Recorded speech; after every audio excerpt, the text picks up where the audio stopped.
Мен сонда түсінбеймін, мынау судың басы ашық жатыр. Міне малдың мынау қиы. Атстой. Қанша түбінде, жаңа атстой түбінде құмы бар, басқасы бар, құрты бар. Біз қызыл автобус қозғалысын тағы да бастадық. Автобуспен барып халықпен кездескен кезде көтерілген мәселе ауыз су мәселесі. Қиыншылықтардың біреуі. Халыққа бермес бұрын судың басын жөндеу керек. Біздің судың басында мал жайлады, адам шомылады, жуынады, шайнады. Соның сарқытын біз ішіп жатырмыз. Бұл қандай сұмдық?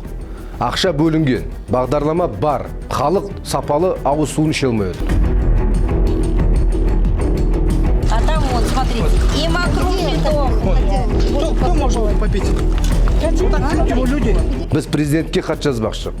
Депутат сауалды премьерге жібермекші. Егер де сізде осындай су мәселесі бойынша проблема болса, біздің колл-центрге хабарласыңыздар. Біз бұл мәселені шешеміз.